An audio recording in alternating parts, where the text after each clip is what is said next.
Hey, it's Nicole. Welcome to the show, everybody. So glad that you're back to hear this episode. Today, we're talking with Keldie Jamieson. She is a friend. That's right, folks. She said she's a friend of Dara Sklar, one of our favorite friends on our show. So if you haven't heard that podcast, definitely go check out Dara. Keldie and I met because we were contributors to the Tiny Team Toolkit, and I'm so excited to have her here because she knows a thing or two about entrepreneurs, that's for sure, and she knows how to help manage them. She's an online business manager, but not just that, she trains other online business managers, or OBM for short. So help me welcome to the show, and while you listen in, this could be the unlock for your business and how you can do even more. Hey, if you're an entrepreneur who usually fast forwards intros just like this one, this is the podcast for you. Keldie, welcome.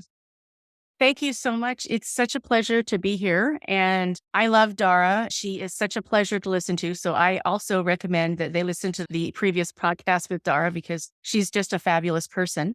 So Keldie, I want to start the show off the way we start every show. How would you finish the sentence? You know you're an entrepreneur when?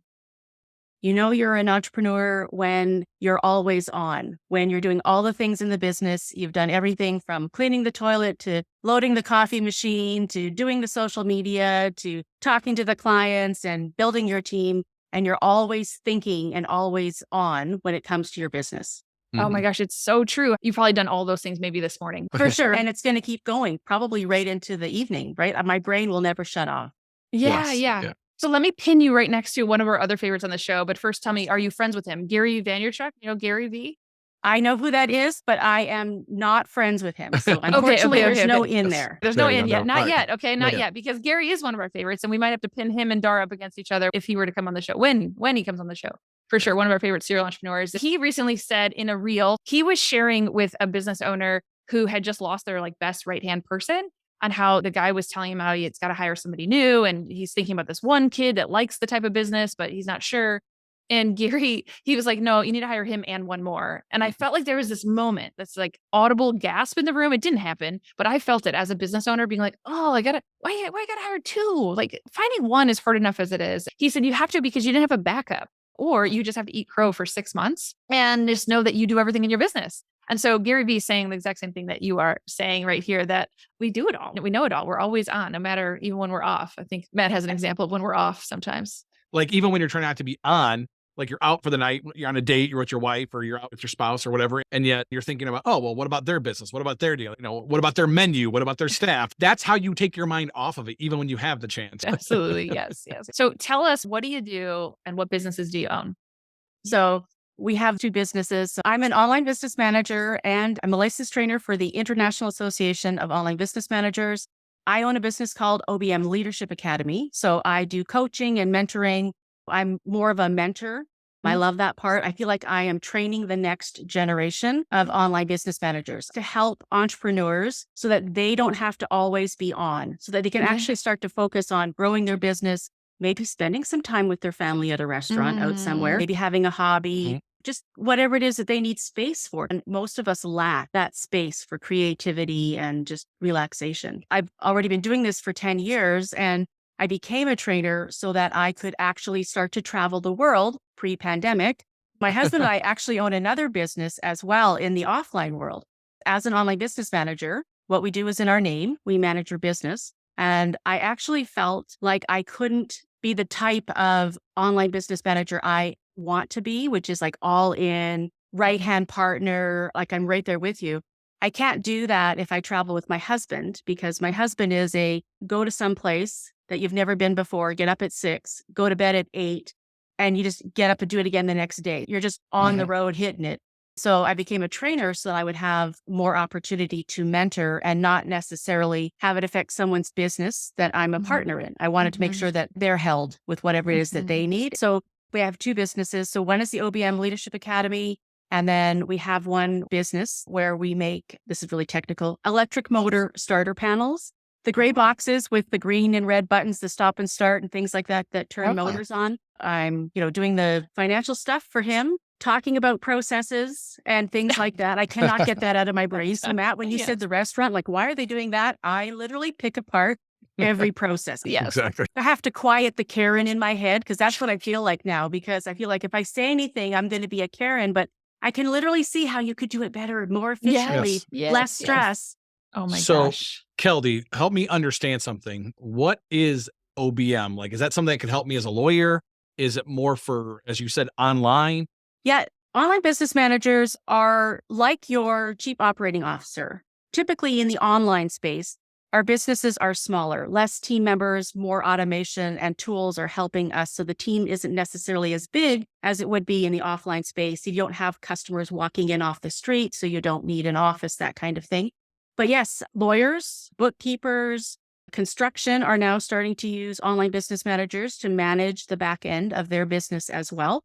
But typically it's coaches, course creators, authors, speakers, even e-commerce, all of those types of things. So, what is the difference between hiring a company, like a digital marketing company does all those things, versus having that OBM that's designed for just your business? Even though as an OBM, I am my own business, but when you're hiring an agency to come in, they're bringing their own team. They have their own processes.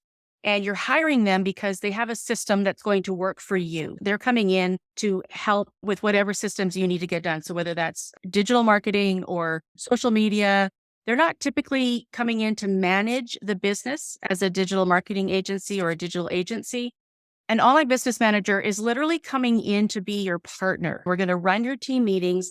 We're going to be looking at the operations side of your business. Do you have systems in place? So systems meaning what happens if a credit card is declined or what happens if the website gets hacked. So we're literally doing planning, 30, 60, 90 days, annual planning.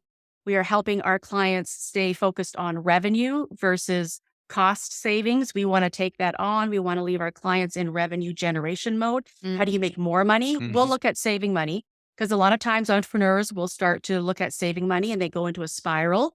They get rid of services, tools, and people that they need because they're trying to save money, but then it causes more work for them. We do project management. We do launch management, launch planning.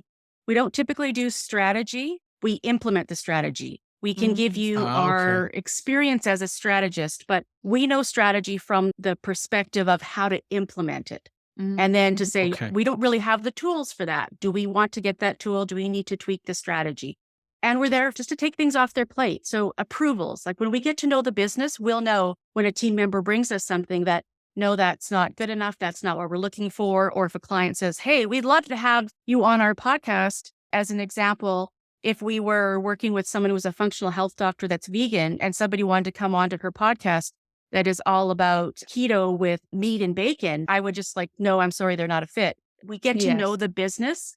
We get to know your values. We get to know what's best for the business so we can take all of that off your plate. You're still informed. It's not like we're running the business and you're off laying on a beach. Then we're not. You can lay on the beach for a couple of weeks, but otherwise we'd be your CEO. So we want to be more like your COO. Some people will call us an integrator, but we're really there to be your partner in your business so that you feel like you're not alone anymore. And then somebody else is helping to lift that weight.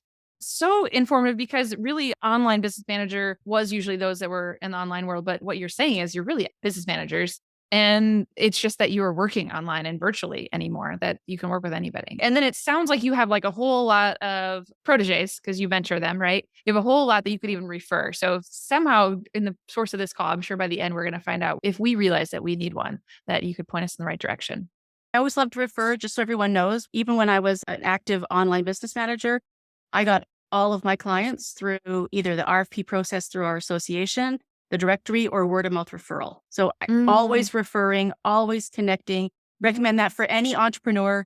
Please network with as many people as you can, because this is also how you find a great OBM as an entrepreneur. So tell us your story. What led you to entrepreneurship? So I've been an entrepreneur, I say twice. I did have a business for a small period of time before where I was making clothing for nursing moms. And I got a little greedy when someone offered to take my product across the country and get it into every store, like a big box store. And what they did is they took it to the big box store who knocked it off.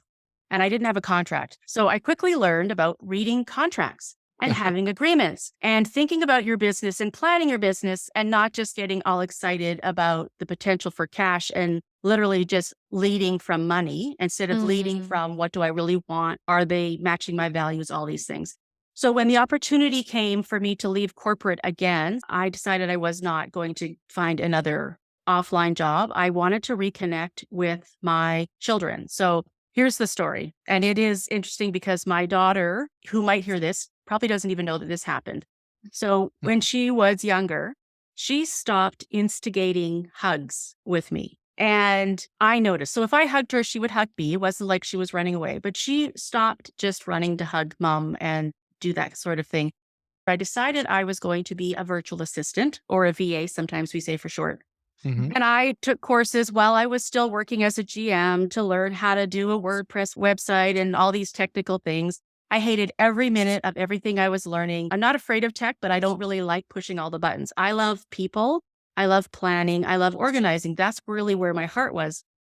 And so I decided I was going to work from home so I could be home when my children most needed me, is how I felt. I didn't know the parents of the friends, so they didn't get to go hang out. So they didn't do activities or anything. It was basically get up, go to school, go to daycare after school, then come home, eat dinner, and then do your homework and go to bed. Like that was our life. So my kids and I were disconnecting. I feel bad for them growing up. So when I left corporate, I was a project manager. I was calling myself a virtual partner when I was trying to start my business. I didn't know the term online business manager. When I heard it, it was like, ding, ding, ding. That's exactly what I am. And then when I took the training, everything turned around. And so what happened is 2.5 years, maybe 3 years later into my business, my daughter was into cheerleading. It was dance and gymnastics together. And I would travel with her. And then one day I couldn't go to a competition with her. And so I dropped her at the other person's house that was going to take the kids. And I went to get her bag out of the trunk of the car. And my daughter ran up and hugged me. I said, Mom, I love you. I'm sorry that you can't come with us. It was going to be so much fun, but you can come to the next one. She didn't even know what that moment meant. So I just, gave the bag, said goodbye, said, I love you too. And I got in my car and I drove down the block, and then I pulled over and I phoned my husband and I was crying. And I said, she just hugged me. And he was like, oh my goodness, you've worked so hard for this. Everything that I've been doing was intentional to be with her and to get that connection back. And so that's literally why I started it, because there was a disconnect with my children that I was seeing. So being an entrepreneur allowed me to reconnect with my kids and to have that family, that lifestyle that I was looking for. And I don't regret it at all. It was the best decision I ever made. And this time I actually did a business that was all my strengths. Everything that I've been doing in corporate, it took all of my geeky organization thing and my, colored paper clips and colored Post-it notes and my planning and all of those things that I love to do. And I turned that into my business, and it made all the difference in the world. Thank you for sharing that. There's probably other people out there listening to the show that are thinking about the next side hustle, thinking about the next, gig that they can go into. And yet having that happen the way it did to you, Keldie, it must have been amazing to prompt you. I wonder why so many people just don't do it. Like, don't just take the leap and just go, you know what? I want to chase after that with my family. I want a better connection. Well, fear. So I was going to ask you, did your husband already own the business when you decided to also work for yourself the first time or even the second? He did. So actually the first time I was married to someone else, and now I'm in a second marriage. Sure. 20 years married to the second one. So we're all good. And what happened was, it was fear because my husband had just started his. So my husband literally was working somewhere full time and started a side hustle.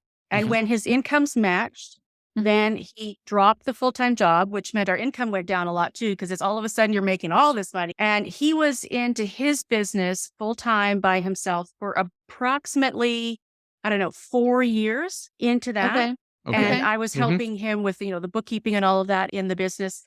And then when this came, it was scary, but I supported him in that decision. And when it came to be my turn, he supported me so much to do this as well, knowing that he could actually still support. Like if there was anything that was going on, it did allow me to get things going in that first year or so, which was nice. We're both entrepreneurs separately and then together. So we do stuff, in the home office for both of us together. He runs the offline and goes to that location to do physical work.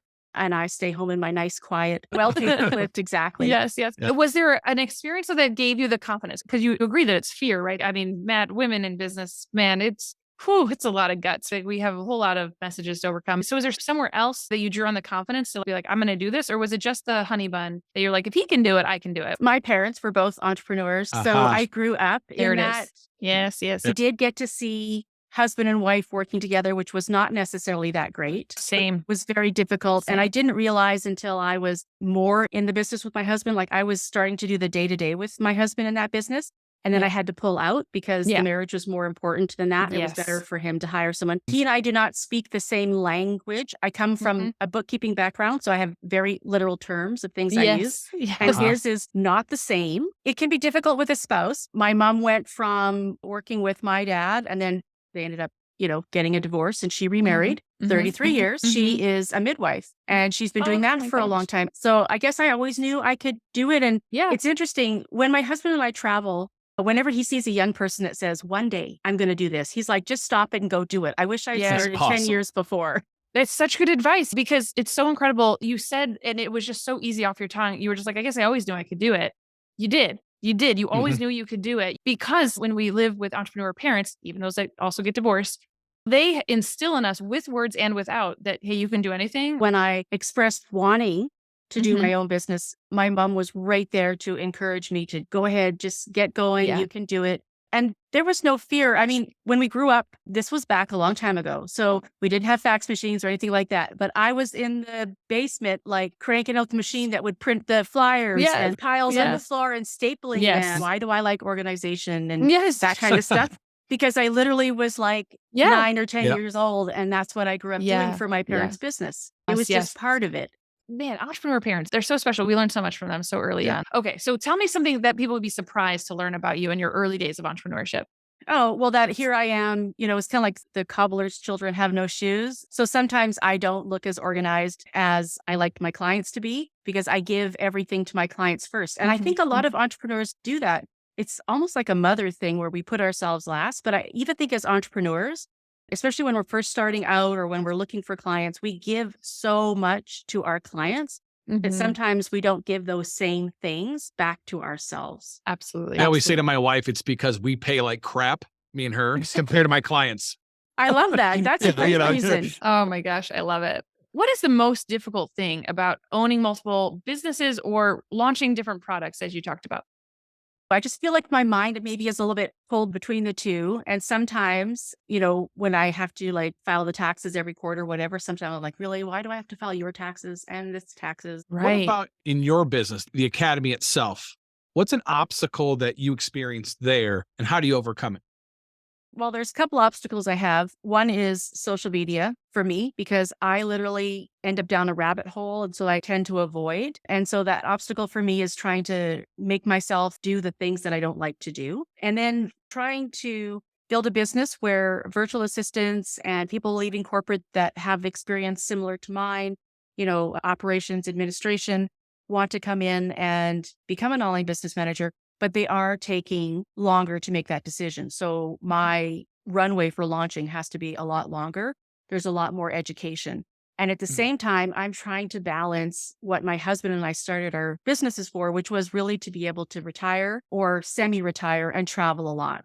And so it is a shift this year a little bit, but I don't even feel like I'm struggling. So that's a difficult question for me to answer because I just feel so blessed with where I am. Okay, so Keldie, let's jump into one of these customer examples, not just you figuring out all the different things that every business needs to know around you. Let's talk about one of yours. Sure. So just to set the stage of what an OBM is and the difference between a virtual assistant and an OBM, I'll just talk about that first. So every business can use a virtual assistant. They are the people doing the work. They are the people sending out your emails. They're doing your social media posts. And an online business manager is there to come in and manage your business. So we're not doing the day-to-day work. We are literally coming in to take over the management of the business. And so as a virtual assistant, you're responsible for your own work and for owning your work. And as an online business manager, you're responsible for everybody's work and making sure that it gets done.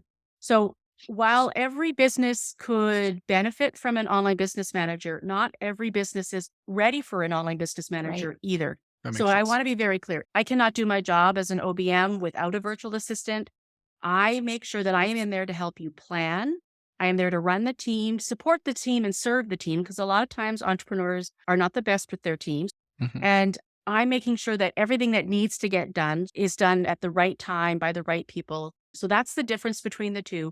You could work without me. Lots of businesses do. They're not usually ready for us unless they're into that consistent six-figure revenue, say $15,000 to $20,000 a month in consistent revenue, because you need to pay your team, you need to pay your taxes, you need to pay yourself, because we all got in business to pay ourselves.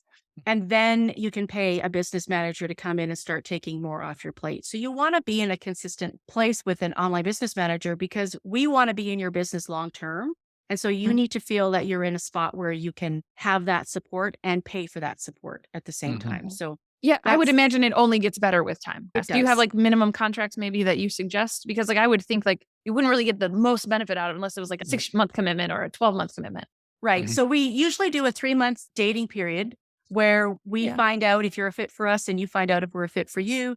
OBMs can do projects, but we really want a 3-month commitment because we're getting to know your business. It takes a while for you to download your brain into ours. It's not that fast. We might have a system and a way that we like to do things, but it might not be the culture that's already in place in your team if we're stepping in. So there is a learning curve, but then we want to be there for a long time. So I was with the client for 2.5 years before I became a trainer, and I loved every minute of it. And then I had to release her in order to become a trainer because I was putting my own business as a trainer last because I was still focused on supporting her and the team. Now, I have to say one thing about being an online business manager. A lot of us are a little introverted. I'm sort of on that cusp of both. But what happens for me is I didn't necessarily want to stand in the light. So as an entrepreneur, you are front facing, people are looking at you. You're going to take the praise with the criticism. And what I love being an OBM is literally being behind the scenes, like the back end person. So my client can stand in the light. She can take everything good and a little bit of the negative and try to protect them from that comes with that. But I had a mandate of wanting to help women empower women. That was who my ideal client was. And so I found clients that were doing that. So then what happened for me was by helping one woman and her team, I impacted thousands of women's lives. So very fulfilling for me. As an example, so the last client that I worked with was in the functional health space. It was lovely. She had a huge team. We did lots of launches.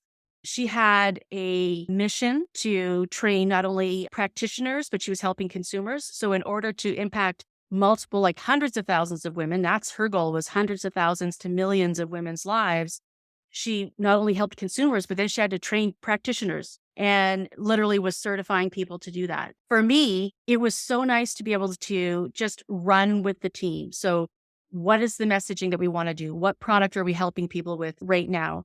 And it was a lot of team building, a lot of team leadership. So when people are not necessarily doing what they need to do, or they're struggling in their own business or in their own life, even though they're contractors, they're still people. When I'm a business manager and I have contractors working for me, they're not employees. So you have to manage them differently, which is what we specialize in as well.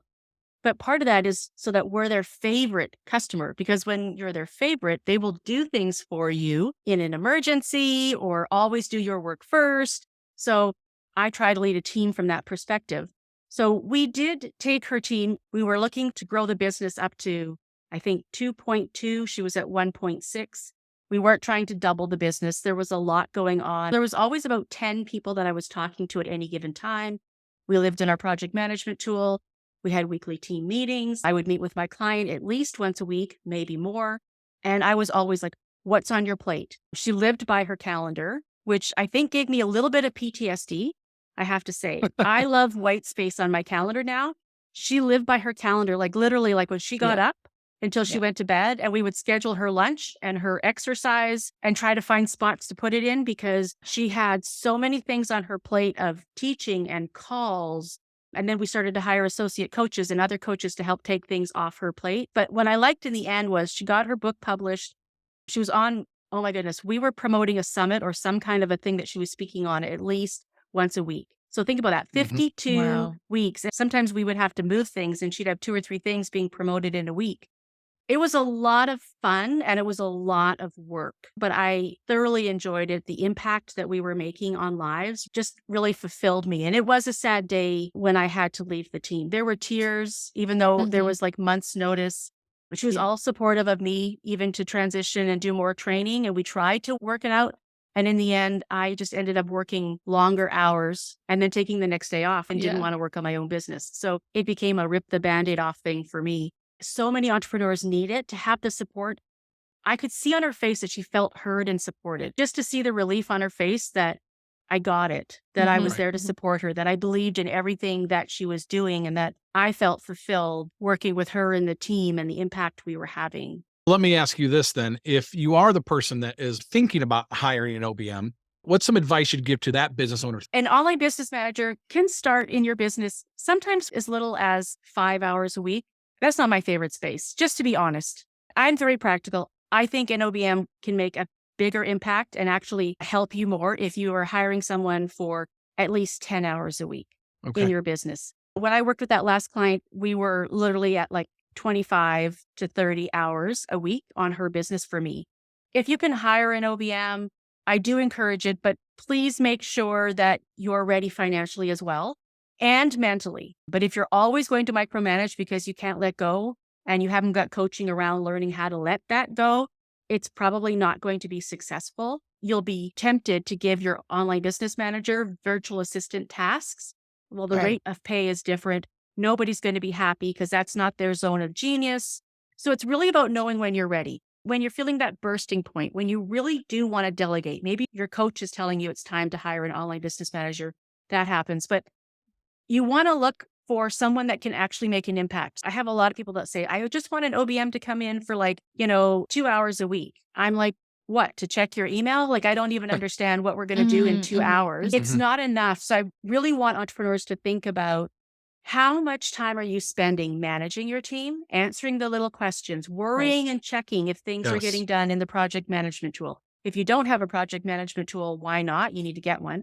You need to be looking at all of those things, all of the decisions that you're making, that if someone else was like a mini version of you could do that, what does that look like? And when you hit that point where you could be saving yourself 5 or more hours a week in your business by someone helping, that's when it's right to start looking at an online business manager. The other thing is to also know that you are so good at knowing your business. You know everything about it. When you bring in an online business manager or someone to help you, we take time to learn it. So don't think that you're just going to be able to abdicate your business to your OBM as soon as they come in.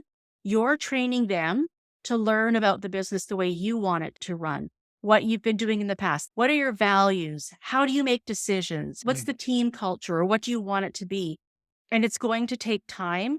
And so an OBM might come in and work 10 hours, let's say a week, or up to 10 hours a week for that 3-month period. But in the end, they might only need to work 7 or 8 hours later going on. Like once things are set up and things are a little bit smoother, but maybe their time is going to actually increase because now that they've taken stuff off your plate, you're like, bam, I'm writing another course, or I'm doing this, and you're growing the business. So whatever you do with the space you've been given by hiring an OBM is up to you. You could use it for personal family stuff, or you could use it for your business. So everyone always focuses on, if I had an OBM, I could grow my business to here. Sometimes if you have an OBM, it allows you to actually do something on a personal side. So just know it can help both ways. Awesome. Okay, wait. I just want to tell you that this episode, it's brought to you by Run Like Clockwork. There is a book, there is a program, there's a boot camp, but I want to tell you the reason why this particular episode is here, in fact, the entire show, is because of one commitment I made to make sure my business runs like clockwork. If you're interested in what that system could look like for you so that you have more freedom and flexibility to do the things that you love, say, yes, I want my business to run like clockwork without suffering any type of burnout. If you want more information, of course, reach out anytime, but I also included a link in the show notes. Okay, back to the show. What are one of the key lessons you've learned as an entrepreneur? I mean, really, like I said, that you're always on. I never knew that no matter where I am and what I'm doing, my brain is always focused on my business. Like you mentioned in the restaurant, or I could be in Starbucks and be inspired. How would you define entrepreneurial success? I don't measure success on dollars. I measure success on space and time with my family and my husband, because that's really what I'm focused on. I literally just came back from 5 weeks with my daughter, who just had her first baby. It was so exhausting. I don't know how I did it before. Sleepless nights. I told someone my business was on survival mode for the last 5 weeks. I literally only did what I absolutely had to do. And just coming back now and getting some rest, my business allowed me to do that. Spend 5 weeks helping my daughter struggle. So I'm very happy. But it also pointed out a learning lesson for me because I only did what I absolutely had to do, which was a great reminder for me and a great reminder for any entrepreneur that I can delegate the rest because my business is still fine and I did the bare minimum. Right. Absolutely. Something tells me that your experience as an OBM set yourself up for the success you had to be able to take 5 weeks off, though. I definitely did. I worked quite a bit for about 8 weeks before, trying to get everything in place, knowing that I was going to be doing the bare minimum, but I still thought I'd be doing more. I was going to say those organized piles became really organized for finally those like few weeks before. And then, those 5 weeks, you also had what I call the chronic optimism of an entrepreneur who thought like, it's going to be fine. It's her baby. It's going to be fine. I'm not going to wake up that much. And that is true because I literally thought I could do a whole bunch of work. I took some work with me. I'll do this when the baby's sleeping. Yes. No. I was like washing, cleaning. Oh my gosh. Supporting. This is that business manager part of me. I was helping with bottles and washing and the dishwasher and laundry and, vacuuming and different things. And my husband's like, you're thinking of systems, aren't you, for her? And I'm like, I am. Yeah. I'm trying to create a system for her so she can manage when I'm gone. Yes, absolutely. Oh, I love it. That's beautiful. I last year went through Mike Michalowicz and Adrian Dorson. They have a program based on Mike Michalowicz's book, Run Like Clockwork. Man, talk about eye-opening. Their goal for everybody, and you like superseded it. Their goal for everybody in that program is in the first year to take 4 weeks off of the business because of the blind spots that will appear. They want, business owners to be doing the things that they need to be doing that they just can't even see yet. So they do baby step you though, of course. So like take off 1 week and then by the end, they have you take off 4, but you just went for 5. You did it. Yeah. Way to go. What's next for you? What's maybe a new idea that's percolating or something you're working on for 2023? Well, I am looking to do some more mini courses for the online business managers that I'm training. I'm a licensed trainer for the association, so I have a curriculum set by them. But there are a lot of other things that I think OBMs could learn and maybe geek out on a little bit. Again, we don't want to push the buttons, but knowing what has to be pushed and why. So I'm looking at adding some additional smaller courses for my students to dig a little bit deeper into the strategy side. And I've been thinking of a podcast for like 3 years and I haven't done it yet. So I'm not going to pressure myself. Maybe I just need to be a guest. Yeah. Go on like a guest tour for a whole year. Let this be the kickoff. Keldie, this has been a blast. We learned so much. Matt and I have like a good container on where OBMs sit. That's for sure. And Matt even just knows what O, B, and M stands for. So that's awesome. Tell us, where do we find you? Where can someone hang out with you even more? So people can find me on my website, obmleadershipacademy.com. And when you come there, you're going to see that most of it is focused around people wanting to learn to become an online business manager.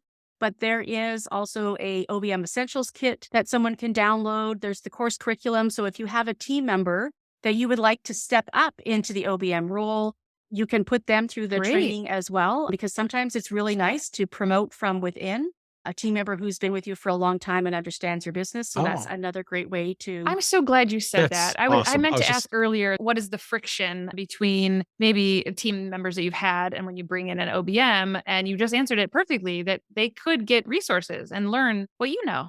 They totally can. We've actually been doing a few of that actually in the last few months. We've had people helping their team members up level from virtual assistant to OBM. And it is a really great way when you have certain values in a business or a business that isn't necessarily typical. And long-term team members are the best ones to promote up because they're going to stay with you. Thank you so much for being here with us. Hey, it's Nicole, and that's the end of the interview. But stick around. This is the part where Matt and I break it all down and give you our favorite takeaways. Listen in. So, Matt, we just talked to Keldie, and I have to start off right away with really something her husband said. I thought it was so fantastic. She talked about when her husband hears younger entrepreneurs say, one day I'm going to do this. All right. And that his advice is do it now, that he wishes he started sooner. And so this isn't exactly a Keldie takeaway, but it came out of her that I bet you it influences her as well. What I love about it as well for me is that we always talk about how, our spouses and our family have an impact on us as entrepreneurs. Like there's no doubt about it. Yes, we tend to be the crazy risk takers that are doing all these other things, but then sometimes these, great words of wisdom come through. Do not wait. Take action now. Yeah. And that's not for the ones starting. Like the way he says it is for younger, but it's today, right? Like Right. I have a product idea today. I have Right. ads I want to run today for something new. So whatever you're up to today, do it today. All right. The second thing for me has to be the fact that she failed and she bounced back from it. She talked about having that first business, that nursing mother's clothing line, went into retail, was starting to do what she thought she was meant to do, so to speak. And then contract issue, someone ripped her off, she said. But before you know it, she was able to really harness what she's really great at and really focus in, which is what led her to her OBM business, right? Right. I mean, so I've had at least 4 things. Right. And at least one of them was done, created, started because of what my family knows and has done. Okay. But really what I was doing inside that business was still marketing and still sales and still growing a team and, carefully crafting culture, which is what I now get to do, not just for my own business still today, but for others. So it made a lot of sense that sometimes you can't always see that. No, you can't. And sometimes it takes having a nasty legal situation to wake you up to it. I mean, what can I say? We serve a purpose, us lawyers in the world. We really do, right? You do. You really do. So what else you got? Okay, number 3, and I think the biggest one. So reconnecting with her kiddo in such a specific, tangible way, but is not scored on a scorecard. There's no KPI, if you will, or no measurable for that other than like hugs, right? Yeah. Let's call it what it is. Yeah, getting that hug, getting that connection, getting that memory, right? Like her kiddo's going to have that memory. She'll have that memory. I'm still bummed she didn't get to go to the thing. But having that, I thought was really, really powerful. For me, it's cookies and milk as often as I can at like 4 p.m. Not all the cookies, Matt. Not all the cookies. But I mean, a cookie and milk with my kiddo. Dinner's at 4:30. You're feeding cookies and milk at 4? I am, because it means I'm off. And that was a priority to have our little date. And it's a cookie. You I ever had dessert understand. before? No, I'm just saying. I'm like, oh, she's that cool mom. It does tell me when I'm winning, though. Like when my schedule is together and I can have that time. Well, and I think that's what she was alluding to as well. Right. She knows she's winning the game now because it allows her Right. that connection, that time with her kid. And it's something for all of us that do have families, and especially that have kids specifically, there's a reason why we become entrepreneurs. There's a reason why we want to have that control of our time. We want to coach the soccer games, attend the recitals, do all those things.